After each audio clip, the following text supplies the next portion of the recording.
खड्गत्वां परिपूर्णमेव रुचिरां देव्योपदेवो सदा मृत्युर्वा भवतां भवेन्तुर्दिरं ज्ञानं तदा पूर्यताम् साधुन्दा परपूर्णतार्थमृत्यो पूर्वा सतां दीर्घया सा विद्या परमार्थ पूर्वबगला चिंत्यम विचिंत्यम यथा।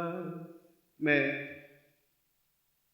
कुछ समय पहले आपको बताया था कि जीवन की सबसे बड़ी दुर्घटना मृत्यु होती है और उससे भी बड़ी घटना मृत्यु भय होता है। और प्रत्येक व्यक्ति के मन में, प्रत्येक साधक के मन में, प्रत्येक जो पैदा हुआ उसके मन में, उसके माँ बाप को ये चिंता रहती है कि मुझे या मेरे संतान को कोई अकाल मृत्यु नहीं हो जाए। प्रत्येक स्त्री सोचती है कि मेरे पति की मृत्यु नहीं हो जाए।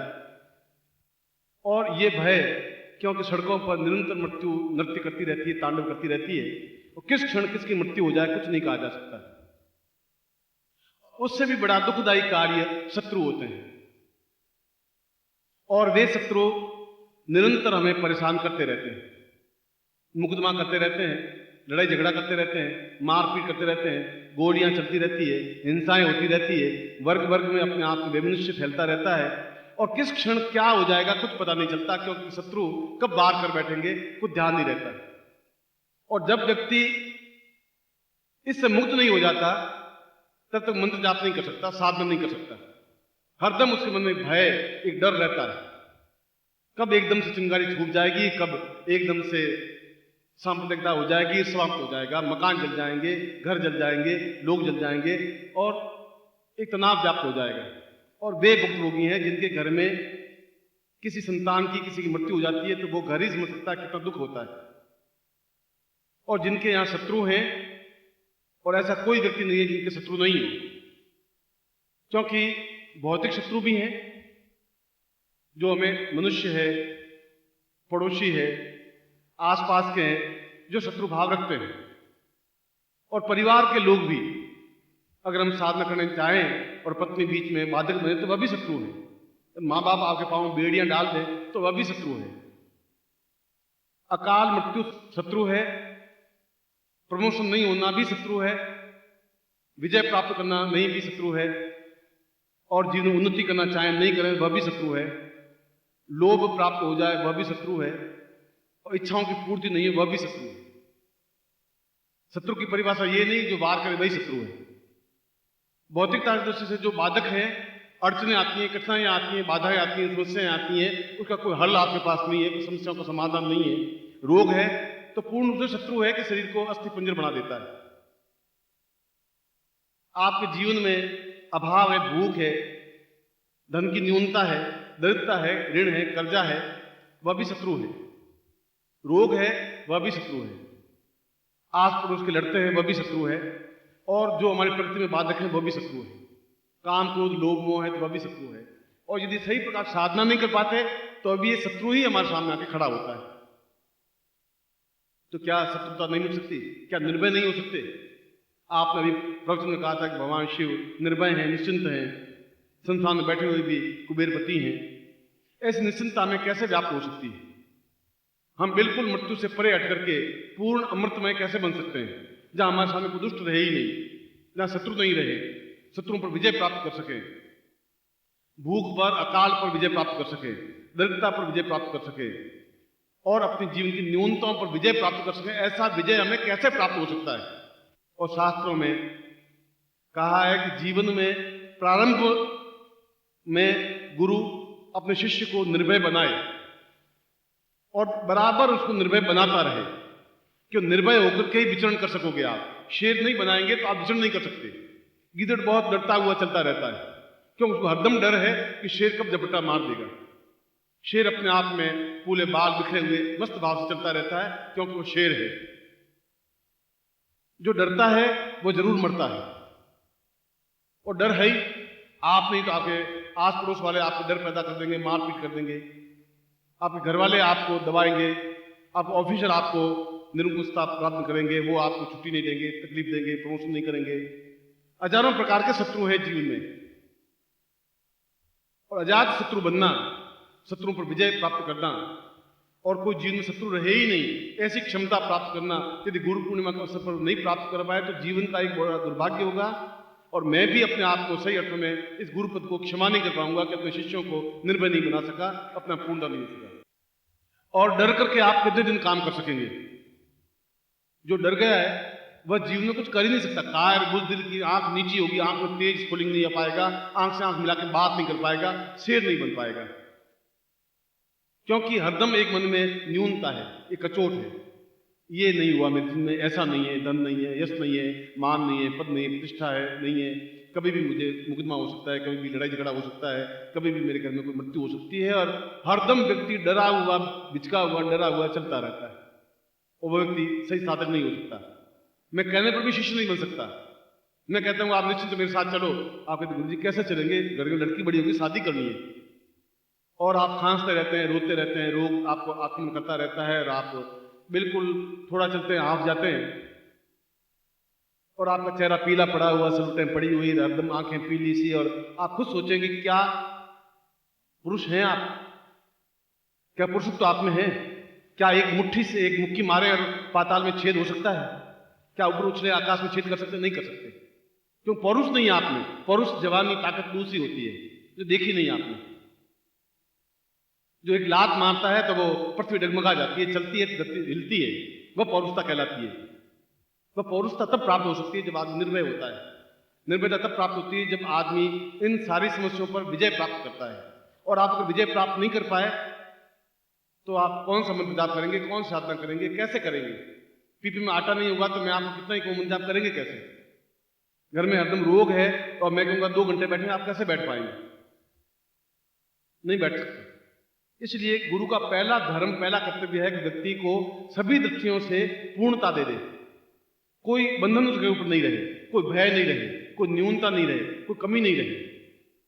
तो ऐसी स्थिति के लिए जहां उसके हाथ में कुछ नहीं है, खड्गम चक्र गदेश चाप परिगान शूलम भुषुंडी शिर, कुछ नहीं है मगर फिर भी खड्ग है, चक्र है, गदा है, चाप है, परशु है। संकम संतति करिस्नान सर्वांग भूषावताम नीलास मदद मास पादकाम शेवे महाकालिकाम यामस्तो सुते हरोक मधु वंतु मधु कैटबम। आपके पास कुछ अस्त्र शस्त्र नहीं है, फिर भी आप बहुत प्रहार करने वाले हैं, ताकत है, क्षमता है।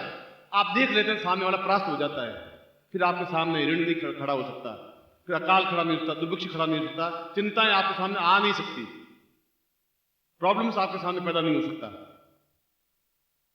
और ऐसी स्थिति को, ऐसी साधना को, ऐसे प्रयोग को बगलाम की प्रयोग कहा गया है, जो 10 महाविद्याओं में अद्वितीय प्रयोग है। और आपने बगलाम के प्रयोग कभी प्रयोग किया ही नहीं, बगलाम का मंत्र जाप आपको आता नहीं, साधना आपको की नहीं, क्योंकि जो पुस्तकों में है वह बगलाम की प्रयोग है ही नहीं। जो कहता पोथन की देखी वह गुरु नहीं होता, जो कहता आंखन की देखी, जिसने अपने जीवन अनुभव किया है वो बता सकता है कि क्या बगलाम की मंत्र सही है। और हजारों गुरु केवल पोथी पढ़ करके, गुरु बन करके आपको ज्ञान चेतना देते हैं। मैं अनुभव जीवन में सीख करके, तपस्या करके, जल करके फिर आपको ज्ञान देता हूं। ये डिफरेंस है। जो मंत्र आपके सामने वो मंत्र सही नहीं है, जो पुस्तकों में वर्णन है वो सही नहीं है। बगलाम की क्या चीज है उसका आपको ज्ञान नहीं है। और यूं तो सैकड़ों लोग आप में से कोई भी उठ के बगलाम की प्रयोग कर देगा, हजारों लोग बैठे बगलाम की दीक्षा दे देंगे, बगलाम की प्रयोग करवा देंगे, मगर क्या बगलाम की कैसी है? बोलने से बगलाम की महाविद्या सिद्ध नहीं हो सकती। पूरा जीवन खपा करके पत्नी को शुद्ध नहीं कर सकते आप, उसको बस में नहीं कर सकते, पति को बस में नहीं कर सकते, बगलाम की कहां से बस में करेंगे आप? वह नहीं कर सकते, क्योंकि आप कहने में वह मंत्र सही नहीं है। लकड़ी की तलवार से आप शत्रु पर विजय प्राप्त नहीं कर सकते। आपका लकड़ी की तलवार है, आप घुमाते रहिए, कुछ होगा नहीं। रामलीला में आप घुमा सकते हैं और कुछ हो नहीं सकता। तलवार खड्ग की तरह होनी चाहिए, वार करें एक साथ सामने वाला कट जाए, और आपके हाथ में तलवार नहीं है, ऐसा वार करें। आंख में से चिंगारी निकले कि सामने वाला बर्बाद हो जाए, समाप्त हो जाए। शत्रु फिर आपके सामने खड़ा क्या होगा? यमराज भी खड़ा नहीं हो सकता। ये गारंटी की बात है। इसलिए इस गुरु पूर्णिमा के अवसर पर ये मेरा धर्म है, ये मेरा कर्तव्य है, ये मेरी चेतना है कि मैं आपको निर्भय बना के छोड़ूं। मैं शियार से आपको शेर बनाऊं, और शेर ही नहीं, बस शेर जिसके सामने अच्छे अच्छे व्यक्ति थरथराते हैं, ऐसा बनाऊं। जब आपका पिता इस आसन पर बैठ के जोश खरोश साथ बोल सकता है तो फिर आप क्यों नहीं आते हैं? क्यों डरते हैं? मुझे समझ नहीं आता ऐसा क्या है। और ऐसा कब क्षण आएगा जब आप एकदम मुट्ठी तान के खड़े हो सकेंगे? आपके सामने कोई खड़ा नहीं हो सकता, कोई सन्यासी, कोई तांत्रिक खड़ा हो जाए तो मुझे धिक्कार है, आपको कोई धिक्कार नहीं, ऐसा नहीं होने दूंगा आपका। ये मैं शब्द नहीं बोल रहा हूं, ये तलवार की धार है। इसलिए है कि मेरे हाथ में तलवार है, मैं बात कर रहा हूँ, दो टूक शब्द स्पष्ट बोल रहा हूँ कि मुझे ज्ञान है बगलामुखी मंत्र क्या है। और भी लोगों को ज्ञान होगा, कोई मैं ही दुनिया में नहीं हूँ। अजान लोगों को ज्ञान होगा, मगर पोथियों में लिखा हुआ वह सही नहीं है। पोथियों में चित्र लिखा हुआ है, उस चित्र बगलामुखी का है कि नहीं है, बगलामुखी ऐसी देवी थी कि नहीं, वो चित्रकार को कैसे मालूम? उसने बगलामुखी को देखा ही नहीं जिंदगी में, एक कल्पना से बनाया। कल्पना से बनी हुई चीज प्रामाणिक कैसे हो सकती है? उसका हाथ में तलवार पकड़ा देने से बगलामुखी कैसे बन गई? मंत्र आपने सिद्ध किया नहीं, जिस गुरु ने या आप शिष्य ने, वो बगलामुखी मंत्र कैसे उच्चारण कर सकता है? जो समुद्र में आप खड़े नहीं हुए, तैरना आप सीख कैसे सकते हैं? अगर गुरु को तैरना नहीं आता, आपको कैसे सिखाएगा? पोथी पढ़ के तैरना नहीं सीख सकते आप, उस समुद्र को विजय प्राप्त नहीं करते, समुद्र को पार नहीं कर सकते, तलैया भी पार नहीं कर सकते आप। और ऐसे हजारों गुरु हैं जो आपको ज्ञान देते हैं। बच्चे, मैं आपको बगलामुखी सिद्ध करवा देता हूँ, और हमारे पास बगलामुखी है और हमारे पास खड़ी रहती है। तुम्हारी पत्नी भी खड़ी नहीं रहती, बगलामुखी बहुत दूर की चीज है। आप बुला तो 100 गालियां देगी, फिर आपको क्या है, क्या काय के लिए चिल्ला रहे हो, अपने ऑफिस क्यों नहीं आते हो, वो भी आपको कहना नहीं मानती। बगलामुखी बहुत दूर की चीज है, मगर वह तो जगदम्बा का अवतार है, ऐसा बोल सकती है, वह तो कोई लंबी चौड़ी बात नहीं है। मगर मैं आपको एक बार पुनः सही अर्थों में कल के प्रातः काल में, जहाँ बगलामुखी क्षण है, बगलामुखी का 24 घंटों में कुछ मिनट, कुछ समय ऐसा आता है जब बगलामुखी में से 10 महाविद्याएं अपने आप में पूरी एक परिवर्तित होती हैं। कोई कालिका, कहीं छिन्नमस्ता, कहीं भुवनेश्वरी, कहीं बगलामुखी, और सब 10 महाविद्याओं का समय आता है। सूर्योदय होता है, फिर सूर्यास्त भी होता है। इस बीच में सैकड़ों देवी देवताएं आपके चारों तरफ घूमती रहती हैं। क्षण है कि आप उसको पकड़ लें। कौन सा क्षण बगलामुखी साधना का है, वह जानकार ही जान सकता है, जिसको पंचांग का ज्ञान हो, जिसको काल ज्ञान हो, जिसको गुरुत्व ज्ञान हो, जिसके अंदर चेतना का ज्ञान हो। इसलिए मैं फिर आपको कह रहा हूं कि आप कायर मत बनिए। कायर बनेंगे तो अगली साधना भी नहीं करा पाऊंगा। कायर चले जाएंगे तो मेरे जीवन में एक न्यूनता रह जाएगी कि मैंने इस चीज को समेट लिया, नहीं बताया। अपने आप में सकुचा करके समेटने वाला गुरु नहीं हो सकता, देने वाला होता है, वह गुरु होता है। बराबर शिष्यों को देता रहे निश्चिंता के साथ में। इसलिए यह क्षण, मैंने कहा कि प्रत्येक क्षण हमारा कीमती, उपयोगी है। समुद्र के अंदर बाहर डरिए मत, किनारे मत खड़े होइए। किनारे खड़े हो तो घोंगे हाथ में आएंगे, कंकर पत्थर हाथ में आएंगे, घास फूस काम में आएगा। बीच समुद्र में कूद जाइए आप, डूबने दूंगा नहीं, और निकलेंगे तो मोती हाथ में लेकर निकलेंगे गार्डन के बाहर। मगर एक बार छलांग लगा के देखिए तो सही, नीचे आपको गुरुदेव मिल जाएंगे, हाथ के ऊपर आपको खड़ा करेंगे। आप घबराइए, निश्चित रूप से आपके साथ खड़ा हूं। यदि मैं गुरु हूं तो नहीं हूं तो फ्रॉड हूं, फिर धोखेबाज हूं, फिर छल करने वाला हूं, और मैं ऐसा हो नहीं सकता। गारंटी है, जो बोलूंगा साफ बोलूंगा, कोई मेरे से खड़ा नहीं हो सकता, साफ दो टूक है। कल मैं सुबह इस महाविद्याओं में से एक बगलामुखी प्रयोग से दिवस का प्रारंभ करूंगा। गुरु दीक्षाएं दूंगा, विशेष दीक्षाएं दूंगा, आप इच्छाओं की पूर्ति करूंगा, और कल पहली बार आपको महामानव बनाने की कोशिश करूंगा। मानव नहीं, महामानव। अपने आप में युग पुरुष, अपने आप में चेतना पुरुष, अपने आप में चैतन्य पुरुष, अपने आप में श्रेष्ठतम पुरुष, अपने आप में पूर्ण युग पुरुष। और इस गीदड़ों को, जो गिदड़त्व भाव है अंदर, उनको शेर बनाने की पहली बार प्रयोग करूंगा, और आप शेर बन जाएंगे, आप खुद अनुभव कर सकेंगे। ऐसा प्रयोग आपको संपन्न करवाऊंगा, निश्चित रूप से करवाऊंगा। दुपट्टा उड़ा हुआ हो और सुखासन में बैठ करके 4 माला गुरुमंत्र जाप करें। उसके बाद में जो आपको ब्रह्मत्व माला कहा है, वो ब्रह्मत्व माला जपें।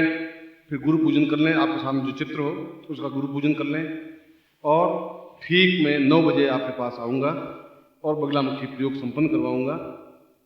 और कल का यह प्रयोग जो प्रातःकालीन प्रयोग है, मेरी राय में जीवन का सौभाग्यदायक प्रयोग है, क्योंकि सारे जीवन को अपने आप में पूर्ण चेतना, इस मुर्दा शरीर को पूर्ण चैतन्य बना देने की क्रिया इस बगलामुखी महाविद्या सिद्ध करने पर ही संभव है। और सिद्ध करने के लिए कोई लंबा चौड़ा मंत्र जाप करने की जरूरत नहीं है, कोई लंबी चौड़ी विधान नहीं है। कार चलाने आती है, बटन दबाया और स्टार्ट हो जाएगी। नहीं चलाना तो 10 जगह बटन दबाते रहो, जीवन भर तो कार चलेगी नहीं। जिसको चलाना आता है वो चला लेगा, जिसको समझाना होगा समझा देगा। बाकी तो आपको कहेंगे कि बच्चा तुम चिंता नहीं करो, ये मंत्र जाप करते रहो, 1.25 लाख के बाद 5 लाख मंत्र जाप करो, बच्चे तुम चिंता मत करो। और बच्चे चिंता क्या करें, 5 लाख जब भी, चिंता तो है ही। अब इसलिए कल मैं उस प्रयोग को संपन्न करवाऊंगा और आप ये प्रत्येक क्षण, फिर कह रहा हूं कि प्रत्येक क्षण आपकी चैतन्य हो, इस मुर्दा शरीर में ताकत हो, क्षमता हो, चेतना हो।